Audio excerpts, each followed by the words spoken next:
അപ്രതീക്ഷിത വെള്ളപ്പൊക്കത്തിൽ നടുങ്ങിയ കോട്ടയം ആർപ്പൂക്കര. ജില്ലയുടെ പടിഞ്ഞാറൻ മേഖലയിൽ ഉൾപ്പെട്ട ആർപ്പൂക്കര കരിപ്പ ഭാഗത്തെ വീടുകൾ പൂർണ്ണമായും വെള്ളത്തിലായി. അവശ്യ സാധനങ്ങളുമായി സ്വമേധയാ സുരക്ഷിത മേഖലകളിലേക്ക് പോകുകയാണ് ഇവിടുത്തെ ജനങ്ങൾ. മിഥുൻ മുരളി തയ്യാറാക്കിയ റിപ്പോർട്ടിലേക്ക്. ആർപ്പൂക്കര കരിപ്പ ഭാഗത്താണ് അപ്രതീക്ഷിതമായി ഇന്നലെ രാത്രി വീടുകളിലേക്ക് വെള്ളം ഇരച്ചു കയറുകയായിരുന്നു. മുൻകരുതലൊന്നും എടുക്കാൻ സാധിച്ചില്ല രാത്രി സമയമായതുകൊണ്ട് തന്നെ. അതുകൊണ്ട് തന്നെ രാവിലെ ഇവിടെ നിന്നും ആളുകൾ മറ്റിടങ്ങളിലേക്ക് പോവുകയാണ്, സുരക്ഷിത മേഖലകളിലേക്ക് പോവുകയാണ്. ആവശ്യ സാധനങ്ങളും മറ്റുമായി സുരക്ഷിത മേഖലകളിലേക്ക് ഈ പ്രദേശത്തുള്ള ആളുകൾ മാറിപ്പോകുന്ന ദൃശ്യങ്ങളാണ് കാണുന്നത്. വെള്ളക്കെട്ട് രൂക്ഷമാണ്. വീടുകളിലേക്ക് വെള്ളം ഇരച്ചു കയറി. ഇവിടെയുള്ള മിക്ക വീടുകളും, ഭൂരിഭാഗം വീടുകളും വെള്ളത്തിലാണ് ഈ സമയത്ത്. ഇന്നലെ അർദ്ധരാത്രി 2 മണിയോടെയാണ് ഈ വെള്ളം ഇത്രയും രൂക്ഷമായി വീടുകളിലേക്ക് ഇരച്ചു കയറിയത് എന്നുള്ളതാണ് നാട്ടുകാർ പറയുന്നത്. അതുകൊണ്ട് തന്നെ പകൽ സമയത്തൊന്നും അങ്ങനെ വെള്ളപ്പൊക്ക സാധ്യത ഇല്ലാതിരുന്നത് കൊണ്ട് തന്നെ മുൻകരുതൽ സ്വീകരിക്കാൻ കഴിഞ്ഞില്ല എന്നുള്ളതാണ്. ആർപ്പൂക്കര ഉൾപ്പെടുന്ന മേഖലകൾ, ഈ പ്രദേശം ഉൾപ്പെടെ കോട്ടയം ജില്ലയുടെ പടിഞ്ഞാറൻ മേഖലയാണ്. ആർപ്പൂക്കര, കുമരകം, ഇല്ലിക്കൽ, താഴത്തങ്ങാടി തുടങ്ങിയ മേഖലകൾ, ഐമനം ഉൾപ്പെടെയുള്ള പ്രദേശങ്ങളിലാണ് ഇപ്പോൾ ഈ വെള്ളപ്പൊക്കം രൂക്ഷമായി നിലനിൽക്കുന്നത്. വീടുകളിലേക്ക് വെള്ളം കയറിയിരിക്കുന്നത് ഈ ഭാഗങ്ങളിൽ രൂക്ഷമാണ്. ആൾക്കാർ സ്വമേധയാ ഈ ഭാഗങ്ങളിൽ നിന്ന് മാറിപ്പോവുകയാണ്. മറ്റിടങ്ങളിലേക്ക്, ബന്ധുവീടുകളിലേക്കും മറ്റും ആളുകൾ സ്വമേധയാ മാറുന്നു. 2018 പ്രളയം ഓർമ്മ വരുന്നു. അതുകൊണ്ട് തന്നെ ആളുകൾ മാറുന്നു, രക്ഷപ്പെടുന്നു, സ്വമേധയാ മാറുന്നു എന്നുള്ളതാണ് ആളുകൾ ഇവിടെ നിന്നും ആശങ്ക ഉളവാക്കിക്കൊണ്ട് പങ്കുവയ്ക്കുന്ന പ്രതികരണം എന്നുള്ളതാണ്. എന്തായാലും ഈ പ്രദേശത്തെ ഭൂരിഭാഗം വീടുകളും വെള്ളത്തിലായിരിക്കുന്നു. ആർപ്പൂക്കര, ഐമനം, കുമരകം, താഴത്തങ്ങാടി പ്രദേശങ്ങൾ പൂർണ്ണമായും വെള്ളത്തിലായിരിക്കുന്ന ജാഗ്രത പുലർത്തേണ്ട ദൃശ്യങ്ങൾ തന്നെയാണ് ഈ ഭാഗത്തു നിന്ന് കാണുന്നത്. വീടുകളിലെ 1-ാം നില പൂർണ്ണമായും വെള്ളത്തിലായി. ടെറസുകളിലും മറ്റുമാണ് ആളുകൾ അഭയം പ്രാപിച്ചത്. പിന്നീട് രാവിലെയായപ്പോൾ മാറുന്നു. എന്തായാലും കുമരകം വൈക്കം റോഡ് ഇപ്പോൾ വെള്ളത്തിലാണ്. പലയിടങ്ങളിലും ഗതാഗതം നിലച്ചിട്ടുണ്ട്. ബസ് സർവീസ് പൂർണ്ണമായും നിലച്ചിരിക്കുകയാണ്. കോട്ടയത്തിൻ്റെ വിവിധ മേഖലകൾ, പ്രത്യേകിച്ച് കുമരകം, വൈക്കം, ഇല്ലിക്കൽ ഭാഗത്തൂടെ വരുന്ന ബസ് സർവീസ് നിർത്തി.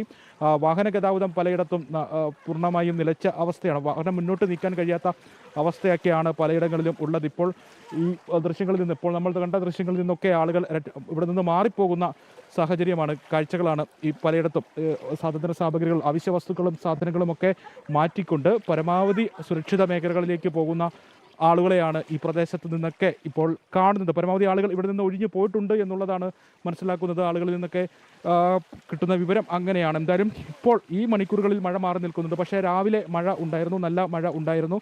അതുകൊണ്ട് തന്നെ വരും മണിക്കൂറുകളിൽ അപ്പം കിഴക്കൻ മേഖലയിൽ നിന്ന്, ഈരാറ്റുപേട്ട, പൂഞ്ഞാർ, പാല ഉൾപ്പെടുന്ന കിഴക്കൻ മേഖലകളിൽ നിന്ന് എത്തുന്ന വെള്ളം പടിഞ്ഞാറൻ മേഖലയിലേക്ക് എത്തുന്നു എന്നുള്ളതും വരുന്ന മണിക്കൂറുകളിൽ ഒരുപക്ഷെ ഇവിടുത്തെ വെള്ളക്കെട്ട് രൂക്ഷമാകുന്നതിനും അല്ലെങ്കിൽ ജലനിരപ്പ് ഉയരുന്നതിനും, നദികളിലടക്കം ജലനിരപ്പ് ഉയരുന്നതിനുമൊക്കെ കാരണമാകുന്നു എന്നുള്ള ആശങ്ക കൂടി പങ്കുവെക്കുന്നുണ്ട്. എന്താണ് അവസ്ഥ, സാഹചര്യം എന്താണ്? ഇവിടുത്തെ സാഹചര്യം ഇപ്പോൾ 2018 തുല്യമായ രീതിയിലാണ് ഇപ്പോൾ വെള്ളം വന്നിരിക്കുന്നത്. ഏകദേശം അതിന് സമാനമായിട്ട് തന്നെയാണ്. ഇവിടെ താഴ്ന്ന പ്രദേശമായതുകൊണ്ട് മിക്കവാറും തന്നെ വെള്ളം കയറുന്നുണ്ട്. പക്ഷേ ഇത് ശരിക്കും പറഞ്ഞു കഴിഞ്ഞാൽ കുറച്ച് പെട്ടെന്ന് തന്നെ വന്നു. കാരണം പാലായിലെ അതിന് സമാനമായിട്ട് പെട്ടെന്ന് തന്നെ താഴ്ന്നു വന്നപ്പോൾ ഇവിടെ വളരെ കൂടുതലാണ്. അപ്രതീക്ഷിതമായി പെട്ടെന്ന് വെള്ളം എത്തുകയായിരുന്നു എന്നാണ് നാട്ടുകാർ പറഞ്ഞത്. അങ്ങനെയായിരുന്നു? അത് അങ്ങനെ തന്നെയാണ്, അപ്രതീക്ഷിതമായിട്ട് തന്നെയാണ്. ഇത് ഒരു ദിവസം കൊണ്ട് തന്നെയാണ് പെട്ടെന്ന് കയറി വരുമായിരുന്നു വെച്ചത്. അതുകൊണ്ട് മുൻകരുതലൊന്നും എടുക്കാൻ പറ്റില്ല. ഒന്നും എടുക്കാൻ പറ്റില്ല. പലർക്കും പല സാധനങ്ങളും നഷ്ടപ്പെടുകയാണ് ഈ സമയത്ത് ഉണ്ടായിട്ടുള്ളത്. ശരി. പരമാവധി ആവശ്യ വസ്തുക്കളും മറ്റുമായിട്ട് മാറുകയാണല്ലോ ഇവിടുന്ന്. സാധനങ്ങളൊക്കെ മാറ്റി? സാധനങ്ങളൊക്കെ ഏകദേശം എല്ലാം മാറ്റിയിട്ടുണ്ട്. ഇനിയിപ്പോൾ ആൾക്കാരെയൊക്കെ, പ്രായമുള്ളവരെയൊക്കെ മാറ്റി. ഇപ്പോൾ കുറച്ച് സാധനം കൂടി എടുക്കാൻ വന്നത്. വീടുകളിൽ നിന്നൊക്കെ പരമാവധി ആളുകൾ ഒഴിഞ്ഞു പോയിട്ടുണ്ട്. ഒരുമാതിരിപ്പെട്ട എല്ലാ വീടുകളിൽ നിന്ന് അങ്ങ് പോവുകയാണ്. മാറിക്കൊണ്ടിരിക്കുകയാണ്. എല്ലാവരും മാറുന്നേ ഉള്ളൂ. 2018 പ്രളയത്തിന് ശേഷം ഇപ്പോഴാണോ ഇങ്ങനെ ഒരു അവസ്ഥ വരുന്നത്? ഇവിടെ എല്ലാ മഴക്കാലത്തും വരാറുള്ളതാണ്. ഇത്തവണ അതിൻ്റെ അത്ര തന്നെ, 2018 അത്ര തന്നെ വന്നിട്ടുണ്ട്. പൂർണ്ണമായും വെള്ളത്തിലാണ്?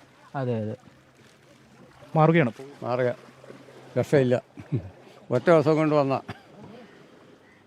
ദിവസം കൊണ്ട്, ഒരു രാത്രി കൊണ്ട് പ്രളയ സമാനമായ സാഹചര്യം ഉണ്ടായി എന്നുള്ളതാണ് നാട്ടുകാർ പങ്കുവയ്ക്കുന്നത്. അതുകൊണ്ട് തന്നെ പരമാവധി ആവശ്യ വസ്തുക്കൾ എടുക്കുക, സുരക്ഷിത സ്ഥലങ്ങളിലേക്ക് മാറുക എന്നുള്ളത് മാത്രമാണ് അവരുടെ മുന്നിലുള്ള പ്രധാനപ്പെട്ട കാര്യം എന്നുള്ളതാണ്. അതുകൊണ്ട് ഇതിനോടകം തന്നെ രാവിലെ മുതലുള്ള സമയത്ത് പരമാവധി ആളുകൾ ഒഴിഞ്ഞു പോയിട്ടുണ്ട്.